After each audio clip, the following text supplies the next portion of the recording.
How we looking up there, ladies? Everybody good? I don't realize they're going to pay more than that, but maybe they are now. Yeah. Okay, good. All right, we'll go ahead and get started, guys, because I know you don't want to listen to me all day, and I'll try to be rather quick with you and give you time. So, just to give you an idea, real quick, what we're doing. This presentation that I'm giving right now is being recorded and will be running on channel 592, I believe it is, that will continue to play. So I'm a New Yorker, right? I talk fast, so if I go too fast for anybody here, you can watch me in slow motion or whatever you need to there on channel 592 to kind of get that back. Plus, we also pre-recorded, which you've probably seen if you've been on the channel because it's been running the last few days, a pre-recorded walkthrough of the option sheet that I did earlier this week. So you have both of those things that will be available to you, and anyone who's not here today that couldn't be here in person or has questions, or if you guys want to refer back to it, it's there and set up for you running on the computer, on the TV. Plus, we have a link we can provide you to run it on your computer. So there's multiple ways to digest this information other than just being here today. But obviously, happy to have all you here today, and if you didn't see, like I said, I think we got every donut Dunkin' Donuts could possibly give us, so hopefully there's enough there and coffee for you guys as well. All right, so just to give you a brief overview of what I'm going to talk about today, and then we'll kind of get into it. I'll introduce myself so you guys know who I am and the team and Assured Partners, and then go into the overview of the insurance market a little bit for you, give you some of that. I promise it won't be too boring. And then we'll get into the review of the option sheets. And then I'm going to have an extra microphone here, and we'll have the team walk around for anyone that has questions. We need the microphone in order to pick up the questions on the camera, and you guys can ask those. And then we are going to stay here until for another few hours. So if anybody has questions, we'll be here. My speech will not go 3 hours. We will be here that whole time in case people have questions or need stuff. We will also be back tomorrow from 9 to 12 at the UCO conference room to hand out additional sheets and if you have additional questions. So just letting you guys know that so everybody has the backup there. So if you don't recognize me or don't remember from last year, this is my third year here as the insurance agent for the Century Village West Palm Boca Master Condo Program. So again, 2022, 2023, and now the 2024 program that I will be handling. My name is Philip Massey, and I'm with a company called Assured Partners. Okay, so hopefully you guys are recognizing me again. I know there's a lot of people we're starting to know well and meet year after year.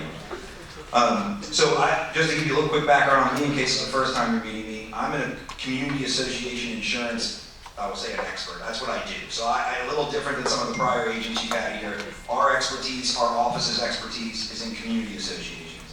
I personally insure about 1,500 condo associations around the state of Florida. Really everywhere in the state, really kind of outside the panhandle. But our team of 22 folks, operates services and takes care of those associations. That's as much or more than any single agent I'm aware of in the state of Florida. So we're doing this stuff every day. We're renewing hundreds of these accounts every month. So it's something to kind of live and breathe. I've been doing this for 18 years. My first 11 years in the business was with Brown & Brown, another agency, and then the last 7 years have been with Assured Partners. I am one of, I think there's 8 or 9 of us in the state right now that are CIRMs, which stands for Community Insurance Risk Management Specialist, and that's the highest designation an agent can get to specialize in community associations. There's about 100 of us around the country. We meet every year. This year we'll be in Vegas, which is nice. It's always in different spots, so I won't sleep for those few days. The only other, there's 2 of us in our office, so myself and my partner, Nagar Sharifi, are both CIRMs, and again, there's about 8 or 9 in the state. And then I'm also very heavily involved. I was in Tallahassee the other week. I get involved with the state legislature trying to help pass positive condo legislation. Please don't yell at me or throw eggs. I mean, I can't control it all. Some people are like, why can't we do better? But I was on the Florida Surfside Task Force and all that other stuff. And I'm not responsible for the structural integrity reserve studies before everybody gets angry at me. But we do those presentations. You've already seen that going on Channel 592 as well. We're trying to always get information to our boards and managers so you guys know more about that stuff. And then I sit on several large condo boards as well, so I'm an active support member. For my team, just so you know who's all back there, I'm going to introduce Christy first, because she's the one you probably know the most, but Christy can wave at you there. Christy's been with us all these years here. She lives down here. She walked every one of these buildings, so you probably see her walking by your window or something. Hopefully it was during the day. But she does a great job. She's our loss control, loss analyst, so she's handling us on the claim side. And I promise you, when we took this account over, the claims piece was the loss run. If you look at the loss history and how the data was put together, it was a disaster. And so Christy really helped put that together and clean that up with Yuko's help, with Tony and Mike. And we really put a lot of hours into getting that data collected correctly and fixed. And Christy's really who we have to thank for that, because she did a great job in doing that. Then Jenica Mandarano is over here, can wave. Jenica is not only our office manager, she's also the head account executive on the Century Village account. Jenica's been involved all these years as well. All these girls are seasoned beyond their looks, I promise. They've been here a long time with us and doing a great job. And then the two Jesses, Jess C and Jess S, they'll wave. So they've been working this account as well, along with Elma here. And the three of them have come each year too, so you can see the familiar faces and the people we have coming out to help you guys. And if you need help or you need somebody in our office. And they're all account executives in their own right, doing their own work, but they always come together on Century Village because we know we need all hands on deck to make sure we get you guys what you need. Just real quick to Assured Partners. Assured Partners is the 11th largest insurance agency in the country. I don't own Assured Partners. I'm just kind of an insurance agent that works for Assured Partners. I run our Central Florida office. We are headquartered in Orlando, so downtown Orlando is where the headquarters of the whole company is. Our office is in Lake Mary. We operate in 38 states and several different countries, several thousand employees. So it's a very large agency, but again, our office that Right Century Village is the office that I run inside that company. Okay, so quick overview. Okay, I'm sure everybody's aware here, right? Like, I've been doing these presentations now, I can't tell you how many times a week I'm doing Zoom presentations to audiences like this, or I'm doing it in person. Several years ago, 2022 was really the height of it, where the rates started increasing on folks, and people were surprised, right? 2023 was a disaster. By far the worst insurance renewal year in the history of Florida community associations. Not even my 18 years, well before me, you really can't find a worse year than 2023 historically. And so most folks that I talk to now, and I would assume this entire room, none of you are surprised anymore that insurance rates are hardening, right? I mean, you may not like it, but you're hearing it in the news. The state of Florida has had 3 different special sessions on insurance.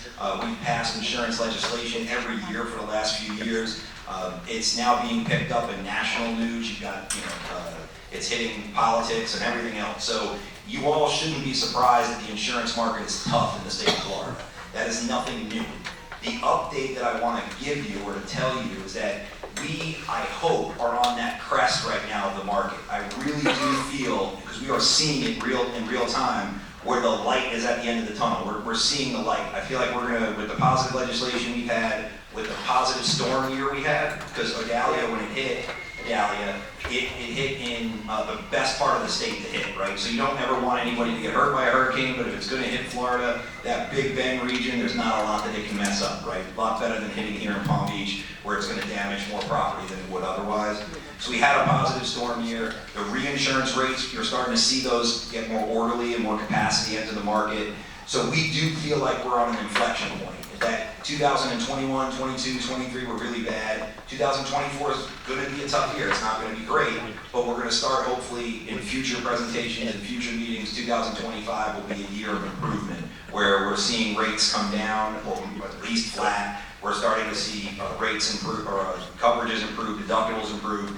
That's what we're hoping for, and that's the good news I can kind of give you today.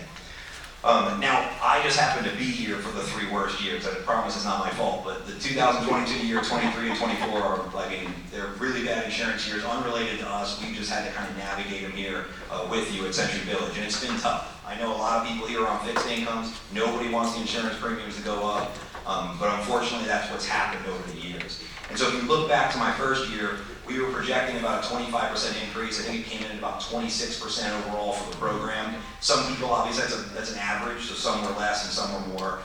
The worst year would have been last year, came in at about 33. We were projecting about 35. Again, some less, some more. This year, I know a lot of you, because it caused some strife here, the budget that I gave to the management company in August of this year, before storm season, was a 50% overall premium increase. That's what our best bet guess was for the budget based on the market at the time and based on the not knowing what's going to happen with storm season. We updated that budget, which Donald helped us get out in October, which to a 35% number. That's what I thought you guys should budget for. So everybody in this room, if you listen to either of those, budgeted somewhere between 35 and 50. I can tell you the great news, if you picked up your sheets and seen them or heard some of the rumors from yesterday and handing out those sheets, the overall program has come in under 30%. So that's the average. There are some associations here that are as low as a 9% year-over-year increase on the same option, and there's some that are as high as a 51%. So it just depends on your roof age and things like that, which we'll get into when we get into it. But overall, there's no, not that anything I tell anybody in 2023 is good news. I would not expect anybody to jump for joy that you have a 28% increase or something like that. I realize that's still not great. But in comparison to what this would be, or what it is for a lot of associations out there, you guys have performed better than the market, okay? And I know that, because again, we do 1,500 of these.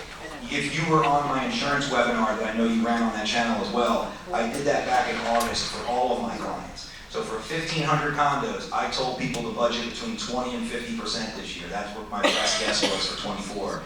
And so that's not something that was even tied just to Century Village. So this is what everybody's expecting, and then you guys again came in on the lower end of that spectrum. So, so again, positive in relation, right? As I get kind of into it too, the option sheet review, when we kind of go into it a little bit, I do want to mention what I feel is so useful in this program. So when I first came in, I first met Tony years ago, and we first talked about the idea of Century Village. I knew what you guys were doing, but I didn't really. It's hard to understand this until you're in it, until you're doing it, right? And I didn't really know what to expect or why it was good, and you just kind of do it. And that first year was crazy, because you're trying to figure it out, and you're trying to get your hands around it. But what I've come to learn, that this Master Century Village condo program, it's important for 3 reasons to you guys. And the first reason is one that a lot of people don't talk about, but I feel like it's just the fact of doing all the things we're doing and getting these option sheets ready and getting everybody renewed in this efficient of a manner.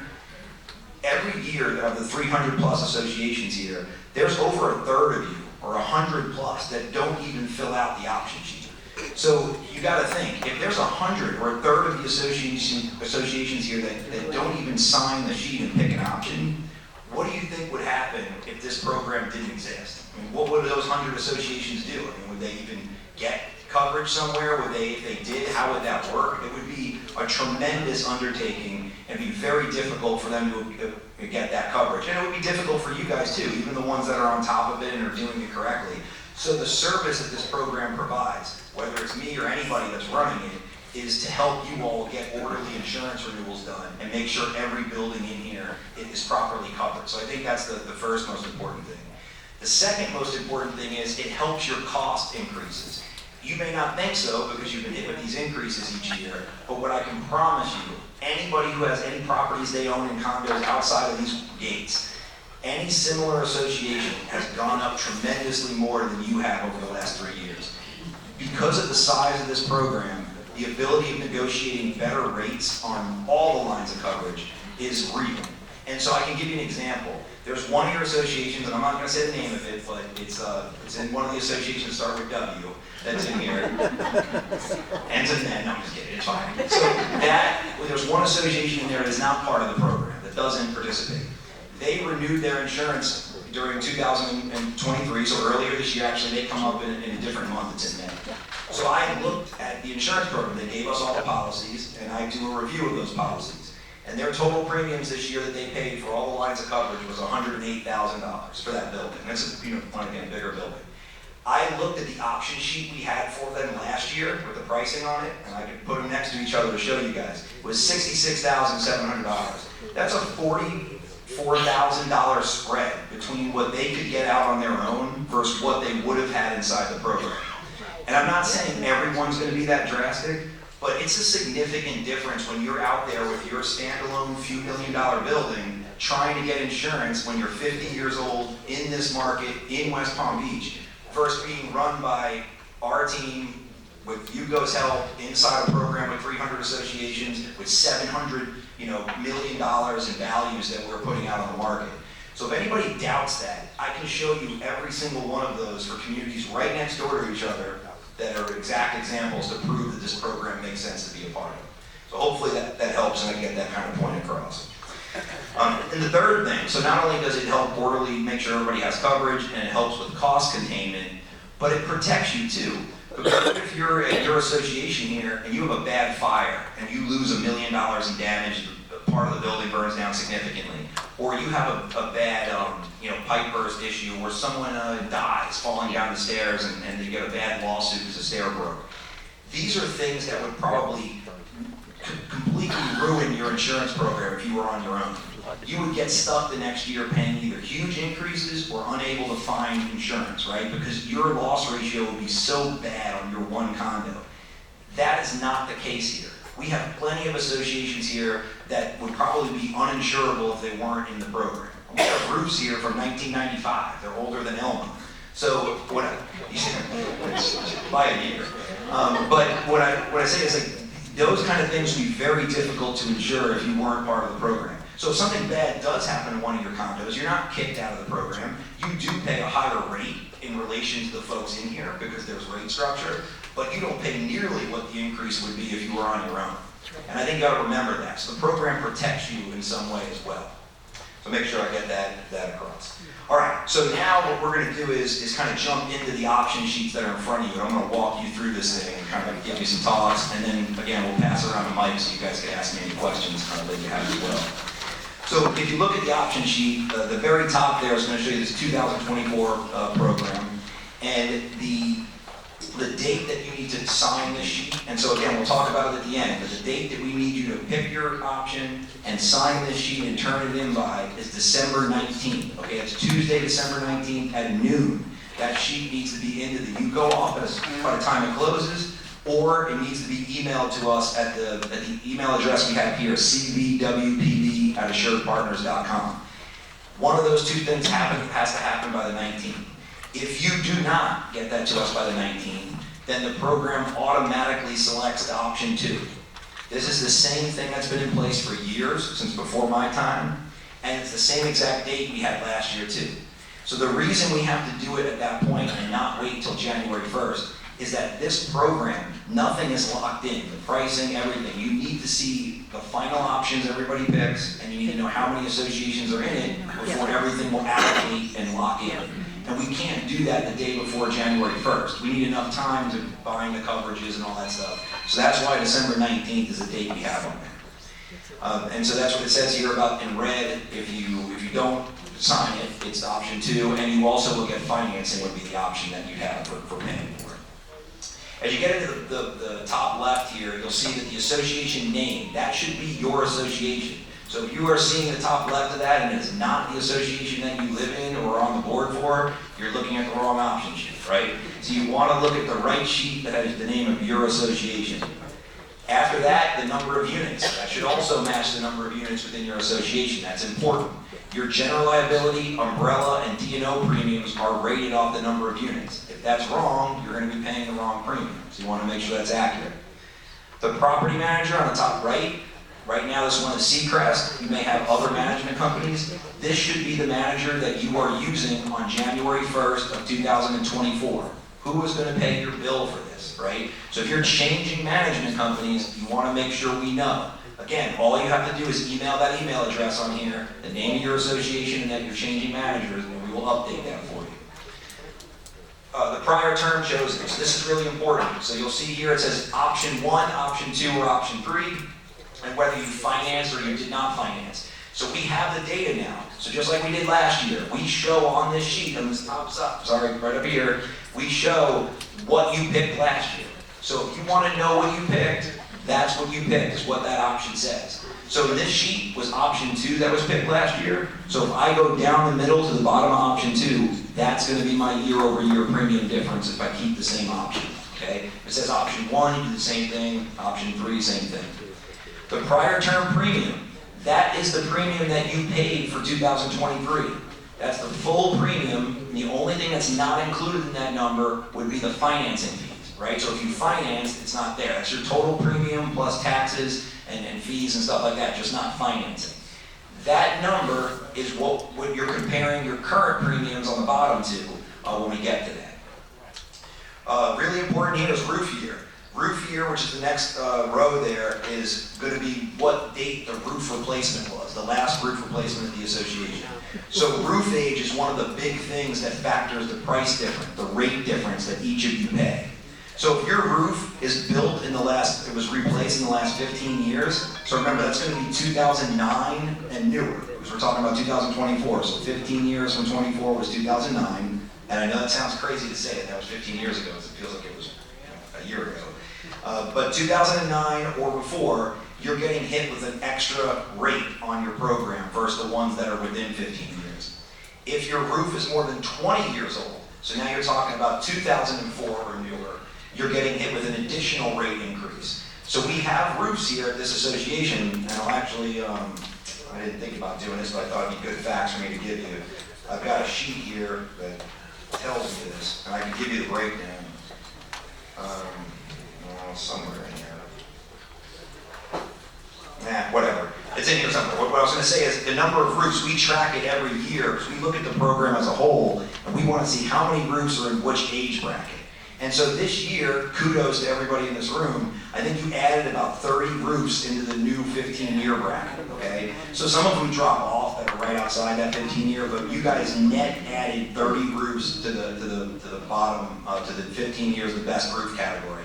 So that's good. Not only does it save you guys money, but it makes it easier and better for us to market this insurance out there.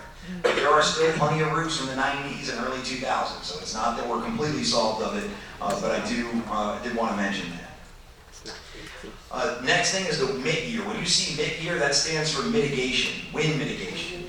And that wind mitigation year should be the year, as long as that year of the wind mid is after the year on the left that you have the roof replaced, so it matches it or it's after it, then you're fine. So if your roof says 2017 and your wind mid says 17, 18, 19, 20, you're fine.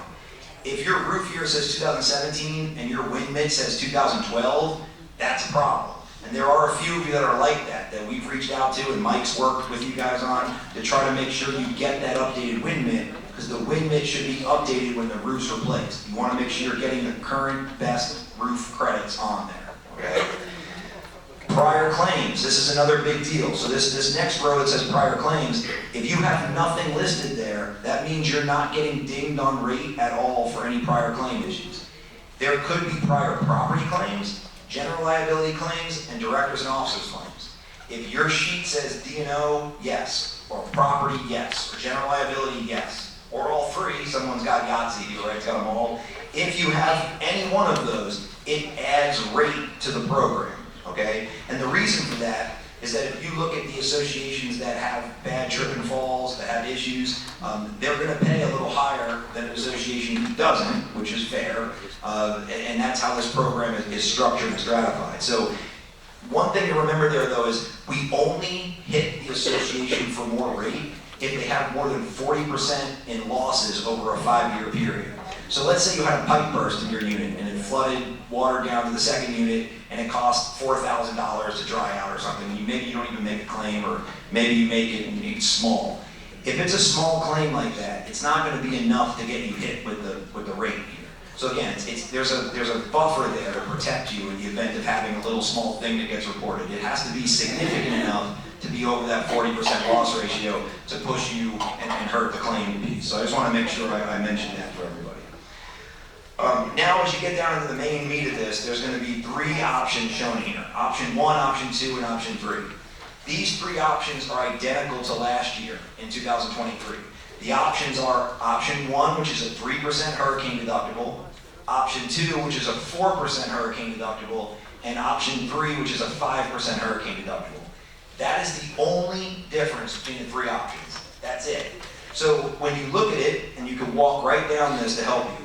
So the limit of insurance, you see in this case, this one is $2,009,077. The limit of insurance is the amount we're insuring your building for. That is identical for everybody in here. That was another big win this year. The carrier did not require the values to be increased. So even though you just did an appraisal increase a few years ago, we're seeing carriers that will push you to increase values even further, which furthers the premium increase. That did not happen this year. So those values are identical to last year. Then you'll see the all other perils deductible. That means the deductible for anything that's not hurricane related. That is the same as it was last year at $10,000. That did not change. That was another big win because American Coastal was trying to push 25s and 50s. They're doing that to every one of their renewals. We were able to go to them due to the size of Century Village and get them to agree to stay the same at 10. Because obviously your associations are not massive, and having a $25,000 deductible would be kind of insane. So we got that to stay at the same limit. The hurricane deductible line, that's the difference. Okay, so if you're with a 3% deductible and you have a $2 million building, that's a $60,000 deductible. You go to 4%, that would go up to 80. 5%, that would go to 100. Okay, so you guys can do the math on that. Every one of you that are looking at this will have 3 different numbers there. So when you're looking at which option you're going to go with, the amount of hurricane deductible that you're responsible for goes up from left to right. So if you go with the option 3, which is the 5% deductible, it'll be the least premium, but it'll be the most deductible that you'll be responsible for. Okay? If you go far to the left, it's the lowest deductible at 3%, and it would be the highest premium. Now I will say, for those of you that are choosing option 1, something unusual did happen in this renewal. When we were doing and negotiating the wind buy downs, that's what we have to do. So the American Coastal quotes this program at a 5% deductible, and we have to get quotes to buy the deductible down to 4% and down to 3%. The option to go from 5% to 4% went up a little bit. The rate went up slightly, but it was pretty much identical last year. But what we didn't expect was that option 1's rate went down by 30% year over year. So it's a lot less expensive this year to buy the deductible on option 1. So that is something that if you chose option 1 last year and you choose option 1 again this year, it's going to show more of a less of an overall increase than the other associations because it became less expensive to buy it. Okay, we didn't expect that. We thought it would hold, and the London market that we used for that actually provided better terms than we expected. So that is something that could create some variation too. As you go down from there, it shows the limits and the other lines of coverage. The crime and the D&O are locked in there. So the crime is going to be unique to your association, your cluster. The D&O, everybody's $1 million. The deductibles can be slightly different, but everybody should be there at $1 million, and the price is $8,000 deductible. The only thing that's not locked in that's on here is the umbrella. That'll either be 5 or 10 million. I know it says 10, but again, we don't have everything 100% locked in yet, but that's showing on the limit of insurance for the umbrella. And then the workers' compensation is locked in and good. And then you've got the premiums below it. And so you can see the percentage increase. So this particular sheet that I have in front of me, they have a D&O claim, and the roof is 2023. Their overall increase is, if they choose option 2, which is the same as they had last year, is a 22% increase. So a lot of you, as you look at this, are probably going to be in that same, 20s range, right? There's going to be some of you that are in the teens. I saw some in single digits. There's also several of you that are going to be in the 30s, 40s, and 50s. If you look at that same option, 51's the highest. But again, I promise you, the one that's 51 or the few that are going to have older roofs. Okay, that's not going to be something that is, new roofs and all the other stuff. And so you would click in that yellow box which option you want, and then the payment option is important. You either pick to pay in full or you finance. And so let me talk about the financing real quick. We negotiate the finance contract for you with the whole premium. So we're able to get the advantage of the big premium to get the finance rate down. But it's still more than it was last year. Last year was about 5%. This year it's just under 7%. And it's important that happens because the Fed increased the rates earlier in 2023. That's outside of our control. We zero out the bank line. So Assured Partners is not making money on the financing. We're taking the bank line down to whatever we can negotiate from First Insurance Funding, and we're giving it to you guys. You're more than happy, and you can absolutely go out and finance this on your own. What you would find if you weren't in this UGO Century Village program and you were getting coverage on your own, that interest rate would be much higher because your premiums here aren't that large per association. So if you try to finance in this case, a $30,000 premium, that rate's going to be probably close to 10%, if not more. So you guys are getting a rate at 6.99 that really would be for an association with several $100,000 in premium, but because we're looking at it holistically, we're able to get that rate. So that's another advantage of the master program there. But again, if you don't want to spend the interest money, you can pay it in full. There's nothing forcing you to do the financing. But you have to click which option you want, And again, if you look at the top, it shows you which option you picked last year. You would print your name, sign, date, and have the email address there. I'll point real quick to the second page. The second page is just some detail within the program, so it gives you a little more detail on it.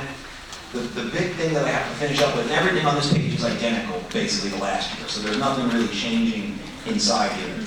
But the caveat I have to say, and you'll see this in my presentation I pre-recorded, it's in everything we tell you guys. It's impossible for me to come here today with this 100% done. It's too early in the renewal cycle, and we don't know how many associations are going to be a part of this, what options they're going to pick. So this will change. In the last 2 years, and it's always been like this, the final numbers came in less than we put in here for you to pay. So you came in under what we projected. We are absolutely going to try to do that again this year. Every year our goal is to not be $1 more than what you're paying, but we can't guarantee that until everything is in. So we won't know until after December 19th what that ends up being. But what's good is if we miss it and we're higher, it's not going to be crazy. I mean, you're still going to stay well underneath budget, okay? You're not even probably going to notice the difference. But I do mention that because I want people to understand that we can't finalize everything until we're much closer. Like right now, we have multiple liability options. We have stuff that's been quoted that we put in here, but we may get a better option that comes in. It may provide, right now I can't really provide better terms, but it might provide lower rates, and we're gonna then flip that in and use it, okay? So we're always working on this thing. We're gonna take the time we need. But when we're making a presentation to you guys, and this is December 7th, we had to have this stuff done on the 5th, in order to obviously get all this ready to be here. That's way early. So it's early in the process, but it needs to happen every year because there's too many of you guys to wait to see me for another 2 weeks, right? It needs to happen now. You gotta get your budgets done and everything else. So I do mention that. So things can change. We will do our absolute best to make sure that it's in line and there's nothing significant, but I do mention that, and again, it's the same every year. And so I mention that every year. And then some of you may have a third page on here. So there was a few associations, and I'll talk about this real quick. No one is forcing you to stay in this program. So I believe from being here for 3 years, that this program is what I would do if I was here. It protects you for all the things I talked about before. But if for whatever reason you have a relationship with another agent, or you want to put your association somewhere else, you can do that. There's no gun to your head requiring you here to stay. There's no requirement. So there was a few associations that signed a letter to leave the program, okay? Only a few. So those associations, we kept and gave them option sheets, but there's a third sheet that has what's called an agent of record letter. We would need them to sign that along with the option sheet by December 19th. So if you have a third page to yours, and there's something bold and red that would tell you that, that's something you're gonna have to talk to us about.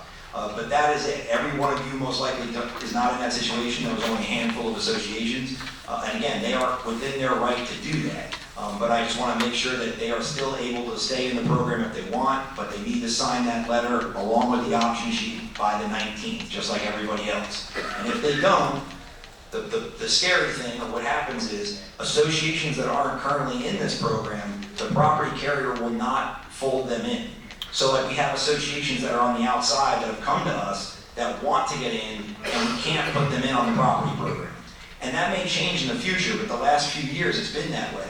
And the why it's like that, just so you guys understand, the same carrier, American Coastal Insurance Company, the property carrier that we're using for this program, they are likely already insured with. And so if that carrier is getting 30% more in rate on that account, they don't want to give them a 30% discount to come into the program. Right? That makes sense. I'm just like, we're not going to do that. And there's nothing we can really do, right? We can ask, we can push, but if we can take that program over, we can't fold it in. So once you're out, it can be very difficult to get back in. My hope, though, is that the market gets better and that everything I told you here is even easier and cheaper and everything works out better in 2025's renewal, and that's what we'll work for. But that's kind of, I just want to make sure I got that out there. So I'm sure there's questions. And I figure I'll open it up now so I'm not keep talking and wasting time here if you guys got something to do. So, Elma, you mind walking around this? So anybody has a question, just raise your hand and Elma's going to bring the mic to you. And it's important to talk into the mic because the camera won't pick you up. How long until previous falls or property damage falls off of your quote?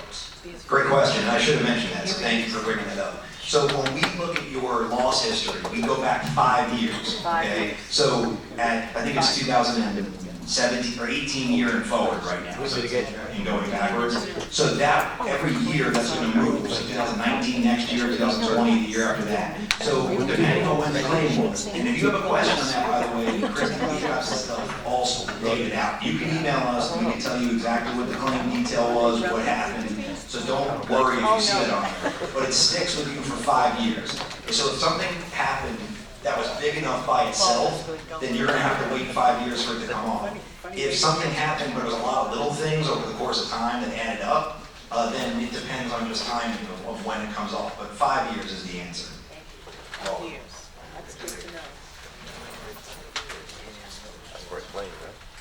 I'm William from Woodside. Jay, I have a question on the roof mitigation.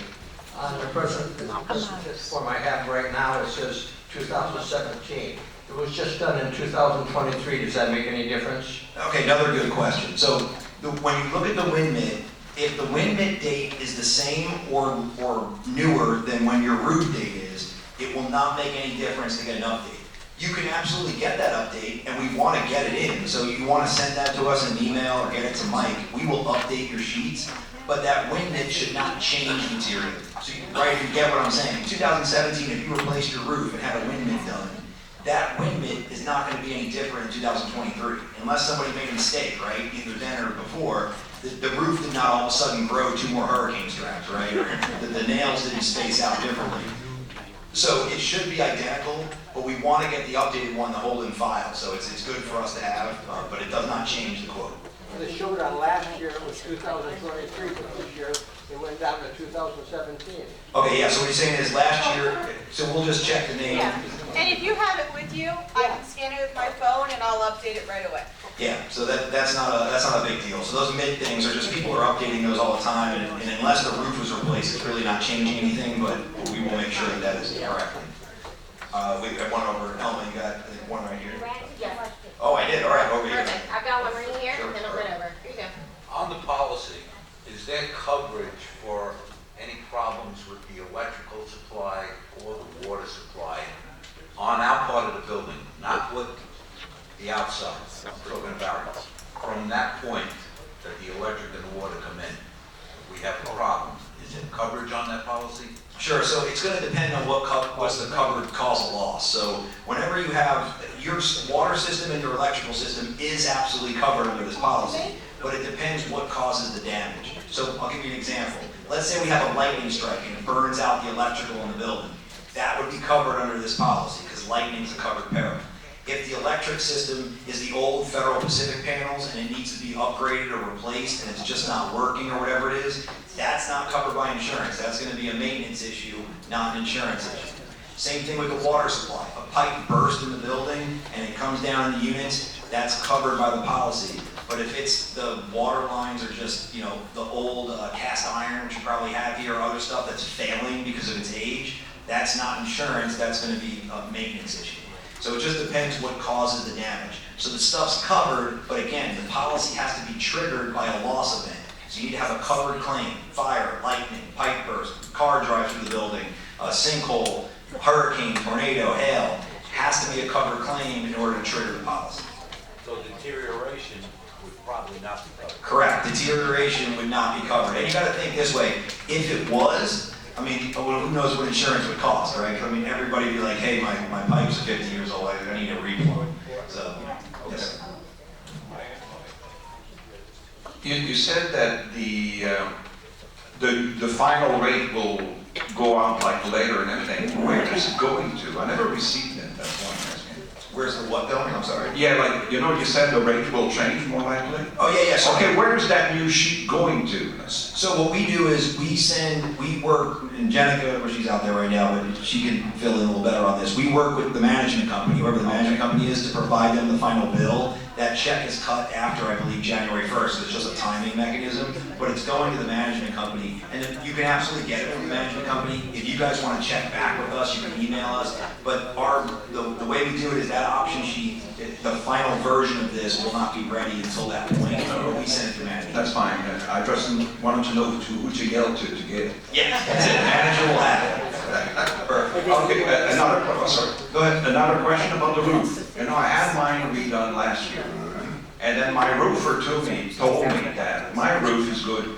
He said 30 years, but let's put it up for 25 years. This 15 and 20 years nonsense, do you have any idea about if it's going to change eventually? Because, you know, the guy told me it's nonsense, like the newer roof, because the newer material, the advance of technology and everything else, okay? Sure, no, I can answer. It's a great question, and I don't disagree with you. So first, let me just say, if you have a 17-year-old roof here, and it is functioning perfectly fine, you have a roofing contractor come out, and they do an inspection, and they say you got 5 years of useful life, no one is telling you you have to replace that roof to get insurance. So I don't ever suggest a board, when I say ever, in almost every case, I wouldn't suggest a board rip off a perfectly good roof. So if the roof is still functioning, that's fine. The problem is, from an insurance rate perspective, the carriers, when they're out there, the biggest thing that they can do when you look at claims from Irma or Ian or any of these storms, and I can tell you from my own book of business, I filed thousands of hurricane claims. We didn't have one hurricane claim in this state on any of these storms that I was the agent for on a roof that was replaced in the last 10 years. Every single one of those roof claims were old roofs. So what happens is when you have a 20-year-old roof, that roof has damage. It's just impossible for it not to over 20 years. And when there's a loss that occurs and you take additional damage in the hurricane, the roof is it gets to a point where you can't just repair it anymore. It has to be replaced. So those older roofs are going to carry a higher rate with the insurance carriers because of that. Even if that's not your individual situation, it is statewide overwhelmingly the outcome. So what happens is everybody gets hit with that rate on the older roofs, regardless of whether your roof is in pristine 15-year condition or bad 15-year condition. Now, the other part of your question, will that change in the future?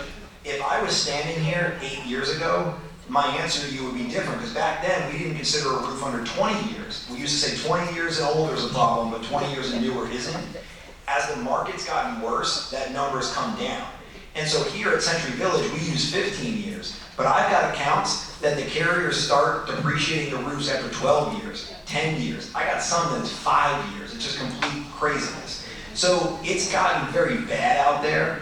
But Century Village, the reason this big program is so good is, again, it's only 15-year roofs, so we haven't reverted down further like a lot of other associations have. And on top of that, this policy provides you replacement cost coverage for your roof. So if you have a roof from 1995 here that gets damaged, you're getting full replacement cost for that roof. I would tell you almost anyone else out there that has an old roof over 15 years in Florida, they're not getting replacement costs for the roof. They have something on their policy called actual cash value. It depreciates the roof, so you're going to get less than a full percentage. On top of that, if you have lenders in your units, they throw a fit about the ACV, the depreciated value. So everybody here has full replacement costs regardless of the age of your roof. So to someone to leave this program that has an old roof would be suicide. I mean, you just would not want to do that. That would be very bad for you. Yes, we got one up here with Tony. Well, most people I find that that's all right. My voice will carry. It's cool. I can say it again It's too. frightening. Anyhow, I found that most of these people here are so smart. The older their roof is, the more they're like to take the higher deductibles, the lower deductibles, because they know it's a game. This is what the problem is. The problem is that the insurance companies have finally realized what these people are doing, because it's always replacement cost. I have people saying to me, if anything happens to my roof, how are they going to replace it? I said, replacement cost. It's like getting a free roof. You keep it older and older and older. You pay the money, the deductible, and you get a new roof. It's like a game. That's why these, instead of being 1, 2, 3, the way they used to be, it's 3, 4, 5 deductibles you've got. So the point that Tony was making is a good one. So if you have an older roof here, so if your roof is 15, 16, I would say anything over 10 years old, it is probably even better for you. You're getting more bang for your buck to buy the lower deductible, because in the event of a storm, the chance of you using that deductible is, it's even, if a storm was coming through and depending on the variation of wind speed, in a category 3 or higher that hits you directly, everyone's in trouble, right? It doesn't matter, I don't care what anybody says. The eye comes over here, we're all losing roofs, right?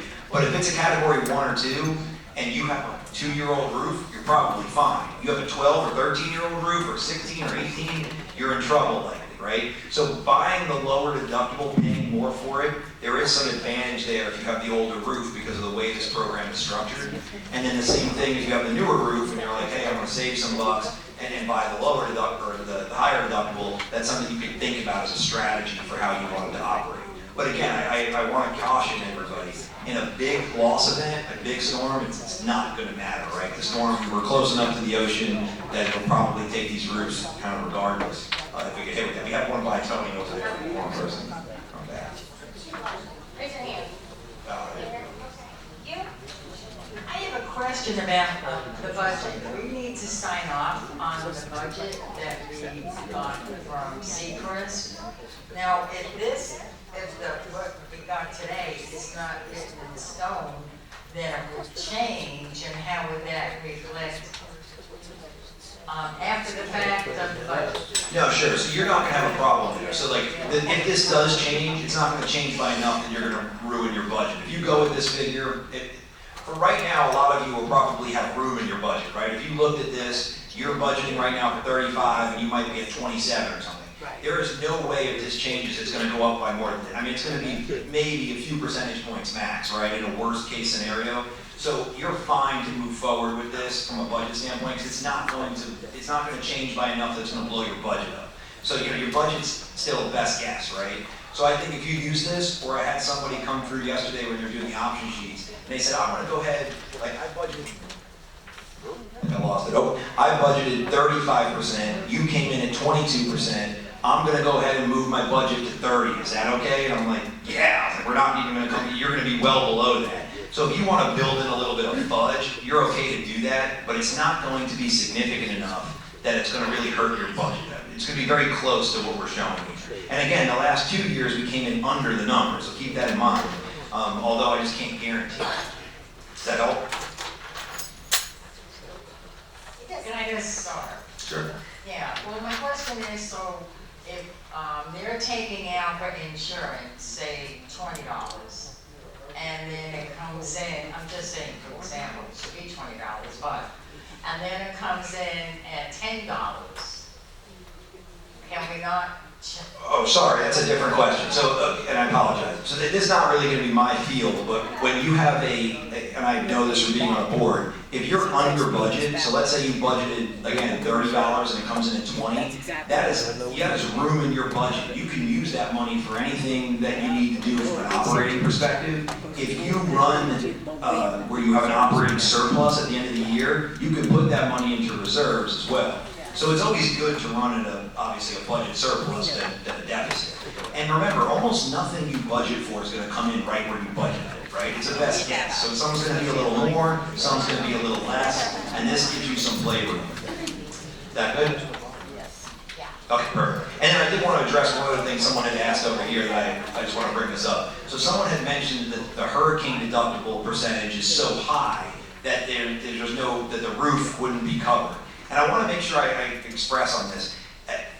Although I agree, when you look at the cost of a roof today and you compare it to your deductible, you could sit there and say, well, I can get the roof done for just as much as my deductible is. And it sounds like you don't have coverage, but I promise you that is not the case when a hurricane hits. A hurricane comes through this area, the cost of that roof is not going to be what it is today. It's going to be north of that. It's going to be insanity, right? You're going to have all thousands and thousands of roofs that need to be done. That hurricane doesn't drop just on you, it hits everybody. It probably exits the other side of the state or whatever. So the inflation, the cost of that roof in a storm example is going to be higher than it is today when you just go out and get a bid. So that's thing one. The other issue is you're just looking at replacing a roof. You're not looking at all the other parts of your building that will be damaged in a storm. I mean, you could have window issues, you can have exterior paint, stucco, fascia, soffit. You could have so many other things that are damaged in a hurricane that are gonna add to that bill, not just replacing your roof. So I think that's something people say sometimes. They think that their deductible's so high they have no coverage. But when you look at what happened, again, I filed thousands of these claims. I had 3% deductibles on condos I was on, and we got millions after the claim was done. So it's like, and it was just roofs, but because it gets into other stuff. So just be cautious of that. Just sometimes people think that it doesn't matter, but it does. Yes, bro.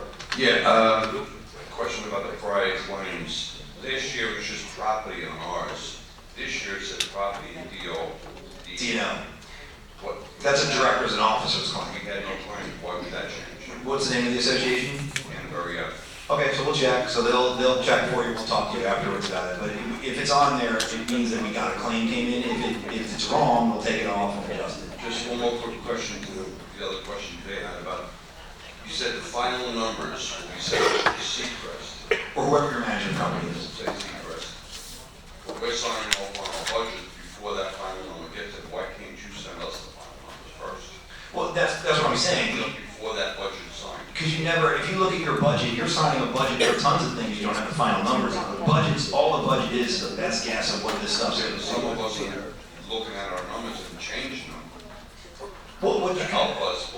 What I would advise you is use the number that's in here for your budget to sign off on. If you don't want to do that, you can wait until the numbers are finalized, but then you're delaying your budget, right? Well, yeah, we have to sign off on the budget and then the final numbers. We want the final number before we sign off. That's what I'm telling you, that's not, I can't give you the final numbers until all the option sheets are, and I can't tell everybody they have to give me the option sheets today, right? You need to have time. That December 19th is when the option sheets come in, and then all the stuff gets processed that week, and then the numbers finalized. So if you want to wait that long, you can, but the best we can do is give you this number right now. It's impossible to lock it in without everybody making the selection. Perfect. Over here. And again, I would just say, if anybody needs to leave, that doesn't want to listen or anything like that, you can go. So I'm not saying everybody's gonna stay captive here. I'm just going to take questions for as long as you guys will have. Yes, ma'am. We have permits have been brought in, and we've got tile on the way, and our roofer tells us he doesn't think the way that come time for another, but it will be within the first month of the new year, it will be all brand new roof. Can we appeal for a review? So we can't, and the reason we can't is because I just mentioned over here, everything that happens affects somebody else. So I'll give you an example. If a building that's being rated as having an older roof gets a new roof and it comes in after December 19th, what will end up happening is if we give that credit to that roof, it's going to make everybody else's premiums go up slightly. And so it adjusts everything. So the problem is we have to lock it down because it's not fair to everybody else, right? Now next year, you absolutely will get the credit and be good, but from a timing perspective, and hopefully you guys understand that. I don't want that to be frustrating to anybody.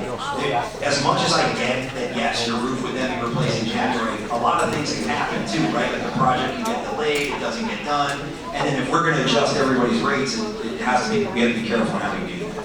Was there another question? Oh, Elmo, right? Yeah, sure. Phil, the comments about the wind mitigation report. The wind mitigation report has two issues. One with the condo insurance, but the other with the homeowner policies of individual owners of the building. And the wind for homeowners policies can only be 5 years renewal. And we just don't seem to think that is important for the condo insurance, but it is important for the homeowners policy. Correct. So what Mike just said was that the wind mits, when they're older than 5 years, a lot of the homeowners carriers will not accept them from a unit owner. So a unit owner can absolutely go out on their own and get a wind mitt done if they want. The association has no obligation to get it updated every 5 years, but if the association desires to do that, to keep them updated, you absolutely can do that. It just doesn't have an impact on the insurance program that we're providing. So it's going to have an impact to the individual owners for sure, but it just won't have an impact to the association. Yes, ma'am. Elmo's over there. Okay. Questions over here, and I'll head over that way. So when talking about the roofs and deciding whether or not we're going to be replacing them, how do we go about finding out what the association would actually say percentage-wise if we were to, if we did have a 20-year-old roof, taking that to a new roof versus this? Where do we get those comparables so we can see how it will affect us? Sure, so what the question was, if we replace the roof, how do we know how much it's gonna save us? So normally, if a client asks me that, I would tell them, I can't give you that number. It's just, it's too many factors go into it when you do it. But here, I actually can, because if you come to me and say, I'm in Bedford K, and I have an old roof, I can look at Bedford J with the new roof, and I can tell you it's $4,000. You know, I can do that here. So if you want to come afterwards, I can look at it, and I can tell you what the communities next to you with the new roof are paying, and that'll give you a good idea. All right, because for us, we've had to talk to Representative Golf's Edge, we have the 26 buildings, so. Well, yeah, so there's one, I don't have it in front of me, but I thought it was Golf's Edge.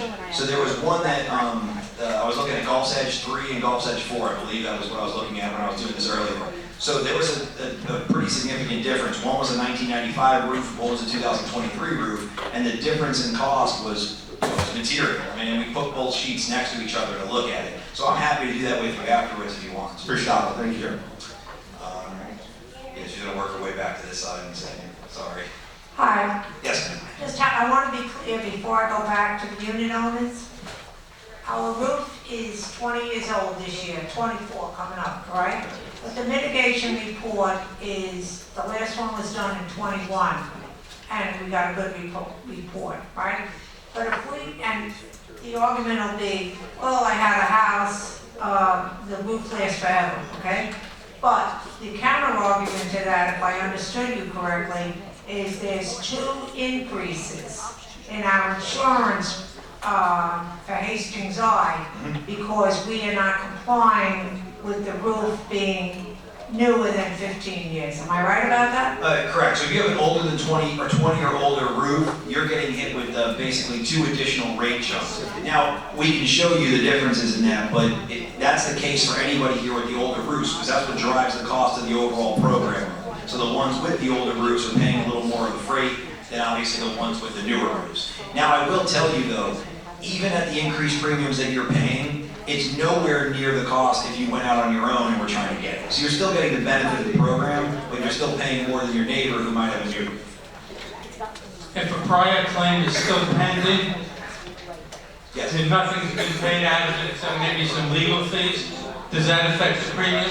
If there's a claim that is open with nothing paid, it does not impact the premium. So just having a claim open does not impact you. It's only if the reserves from the claim, the carrier has reserved an amount of money to pay, that's what hurts you. Either they pay it or they're reserving to pay it, that's what counts towards the claim. If the claim's open with nothing reserved or a very small amount reserved, it does not hurt you. Yes. I have a question on, prior to you taking over the insurance here, there were inspections done on each building? That was with us, yeah. So part of the deal when we came on is that we had our Ohio inspection team here from Ohio with Christie, and they walked all the buildings and created the inspection reports. So how much of that affects the insurance rates now? It doesn't. So the inspections do not hurt or help you individually, but by getting the inspections done, it was to help everybody collectively. Because it was getting, like, when we find slip and fall hazards, for example, and they would tell you, you have to shave this part of the sidewalk down because the differential's too high. Shaving it down doesn't necessarily save you money because everybody's sidewalk should be shaved down. But preventing a potential slip and fall helps all of us, right? Because it keeps the claim off the loss record. So the point of doing that was to make everybody a better risk and to use those reports to leverage the market to show that the association has been proactive in doing that inspection.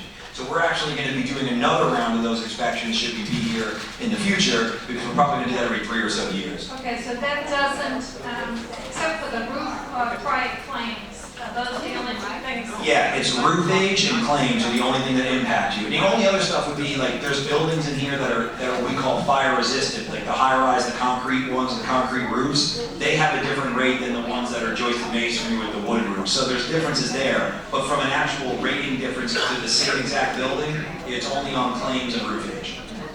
No problem. Right here, ma'am. Yeah, we're gonna come up next year, I'm sorry. About every year and then over How long here. will you be in this room for today? We are here for another, Jen, what am I doing, 10 to 1, so another 2 hours. Okay, and what if you want to hand in your sheet after 1 o'clock? Where will you So we're gonna be at Yuko tomorrow from 9 to 12, so we'll be in the conference room in Yuko. We're gonna do one there and right here then.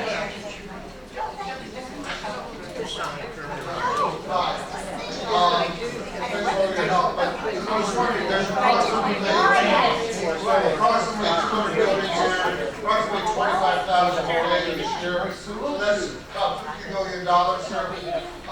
What other, are there any comparable associations or, self-insured, keep the money here as opposed to spending premiums which are, lost every year? Yeah, so it's a complicated answer because the way that Century Village is set up is unique, right? I mean, most associations just buy insurance for themselves. They don't have multiple associations involved, but there are examples of it. I know Kings Point, I believe, has a program which isn't far from here. There's other associations. I've got some on a smaller scale that come together, but it's unique because usually when you pool the programs together, you can't buy full limits. And it actually makes it illegal in the state of Florida to do it if you don't have full limits with the statute. But that's not the case here. We're buying full coverage limits for everybody. So there's, as far as how other programs do it, there's really not a more efficient way to do it than the way you're doing it currently. The only other option which we've investigated as well was setting up like a captive. If you guys ever heard of that before, like an offshore captive just for this place. That's not there in the market yet to make sense. Had American Coastal, the current carrier, gone out of business or was not willing to renew you, then I think those things start making sense. Because it's like you don't have an easy alternative. But there's just nothing else there. So to answer the question, if there was something else, we would bring it or show to it. It's just this is the best and most efficient with what you have today. All right. Sorry, yes, go ahead.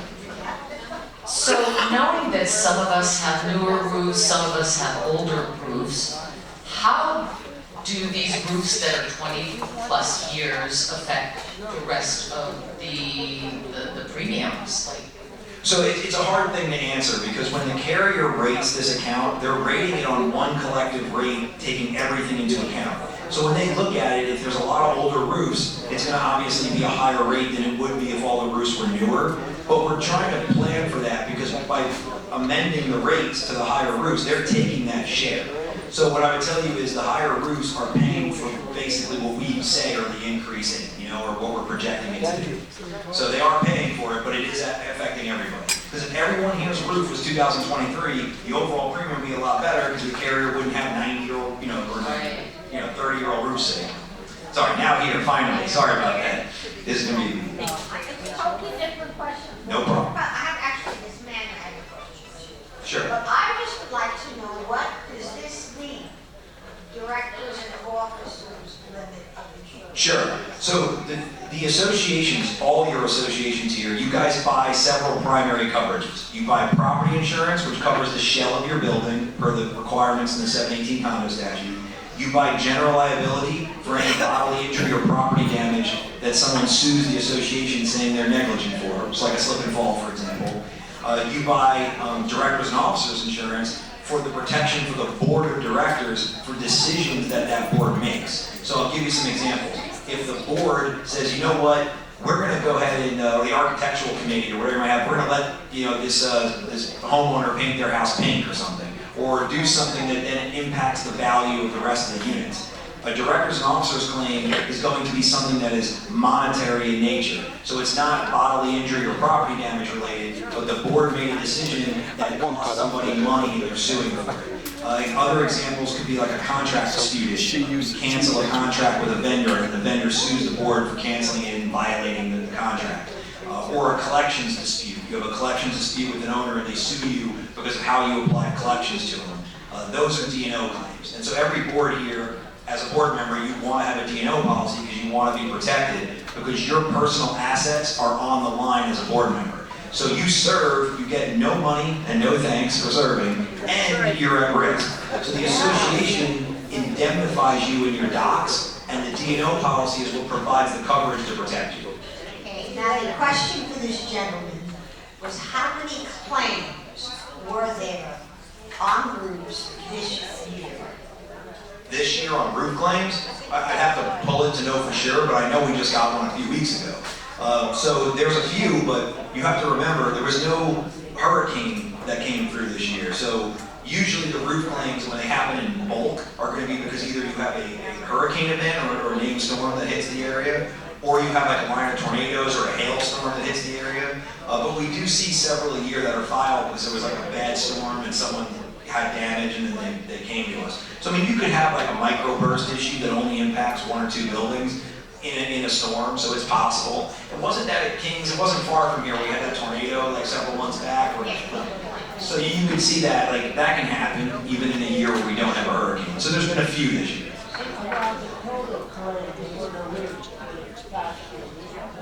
Let me look.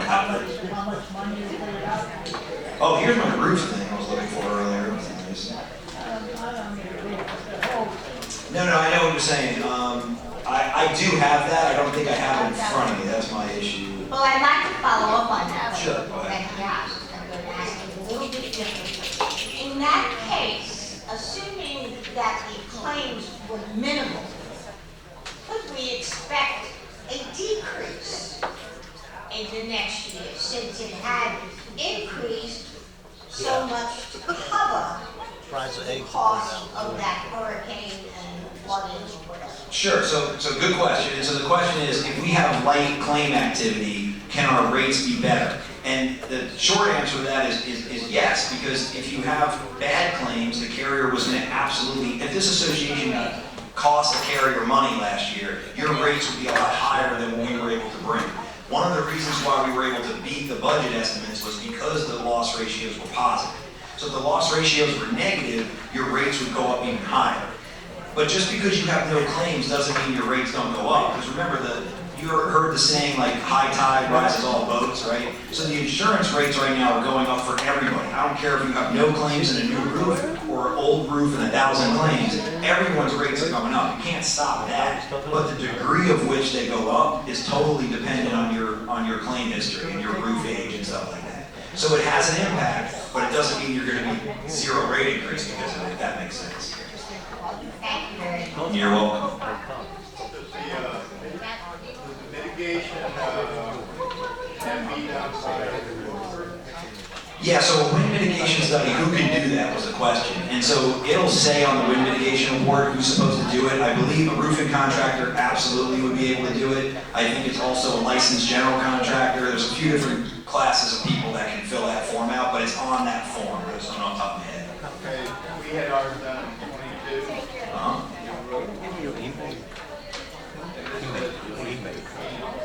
Yeah, so then, let me see your sheet real quick. So this one's a good example. Yeah, so this one is one of those I was talking about. It shows a 2022 roof, but a 2015 mid-year. So you're one of them we've been trying to track down to get the updated wind mid report. So if you don't have one done, you want to get another one done now because you want that wind mid to reflect that new roof you had put on. Well, there's a company called Donmeier Inspections. Yeah, DMI, they're really good and they're local. Yes, sir. Anybody else up here? Sorry.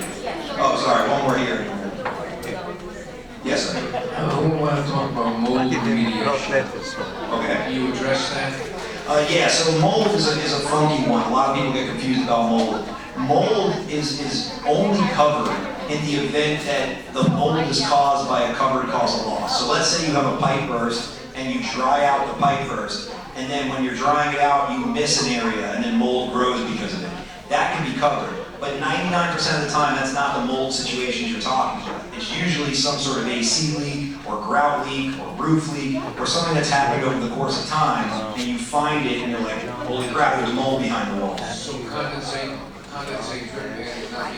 Correct. Those things are going to be maintenance issues. They're not going to be insurable perils, because when you think of insurance claims when it comes to water, think of it that the water's running, and you had to go shut the water off to stop it. That's kind of an insurance claim. When you think of something that's happened over the course of 6 months that develops into things, that's typically going to be maintenance. Oh, back here. Hi. Can you explain why it's full replacement cost on the roof lot of money to, if somebody has a 17-year-old roof, really, why should the insurance give them full replacement? No, you're making a very good argument. That is something that the state of Florida is trying to, if you watch the news and what the things they're trying to attack, is that the insurance policies have become almost a roof replacement policy, like a warranty policy, like Tony was mentioning. And so I agree with you on one hand that it seems like there should be something that's written where it says if your roof is a certain age, you're going to not be given replacement costs. And the majority of the accounts that I insure, that is the case. But in the UCO program, we're able to get true replacement costs, and they're not offering, the way this is negotiated, it makes sense to get it, right? Because it's better coverage. You want it if you can get it.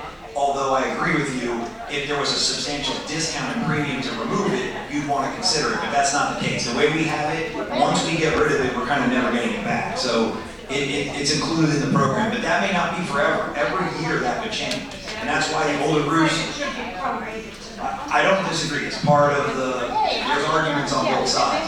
Yes. Anybody else? Yes. Okay, there was some questions about the value of our buildings. The insurance company wanted for some reason much more than some experts say. What's the bottom line of this? Wanted what for what? Sorry. The value of our buildings. So that's a good question. We didn't talk about that. So the replacement cost value of your buildings that are on these sheets, that's from the insurable value appraisals that were updated, I think it was last year, right, Jen? And so the company that comes in here is not contracted by us. So UCO gets them, they are a certified appraisal company. They come in and appraise all the buildings, and they do it, they update it every 3 years is what's typically required. The 718 condo statute will require you to get that appraisal update every 36 months or 3 years. That value that the building's insured for, that's the replacement cost value. So if that building disappears tomorrow, that value is not taking in the land value, it's not taking in the interior build-out value, it's just the building shell that the condo is responsible for. So when you look at that, it's a price per square foot basis, and I would tell you right now, these buildings are insured on probably on the lower end. I mean, if anything, they would go up from here. So if you see anybody that's saying that the building should be lower than what they currently are, not in this current world. I mean, if anything, they could be higher. Because the replacement costs have increased due to inflation and labor and materials and everything else. Yes, sir. We'll have Jen one to you.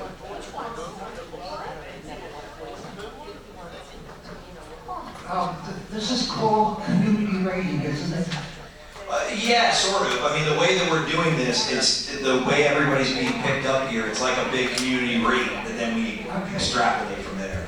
Now, as far as the situation is concerned, when you go through community rating, those associations that have a lot of losses really cause people who don't have associations that have already losses to increase their premiums. Isn't that correct? It is, but that's why those associations pay a higher rate because of the losses. Okay.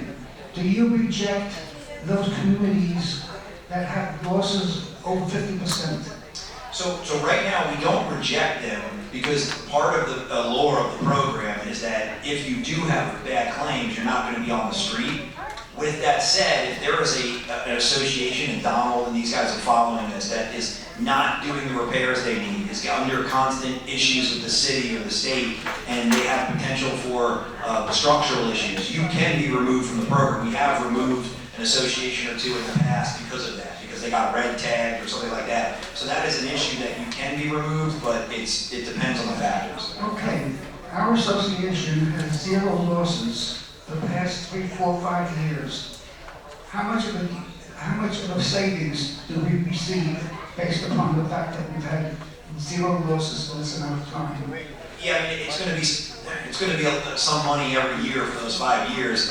It depends, though. I can never answer the question without the size of the building, the type of loss that would happen outside of it. I mean, it's a few percentage points, but I mean, it's just hard for me to answer without seeing it. I can compare you to another community that has a loss and be like, hey, it's this much difference. You can times it by 5 years, but it's going to be different for everybody when I answer that, because if your association has had a property claim versus one that hasn't, it's a different factor than if it's a liability claim or a director's and officer's claim. So it's very factual, fact-specific to answer that. Okay, do we have the opportunity to discuss the coverages with a representative from your company? Oh, yeah, that's me. Yeah, you do. So after this, we can talk, or you can ask anything through an email, through that address, or call us. However you want to do it, we're always available for that. All right, I think that might be it. All right, guys, well, thank you very much. Appreciate it. There's only a few people left. All right, take 30 donuts with you, and then you guys have a good night. Thank you.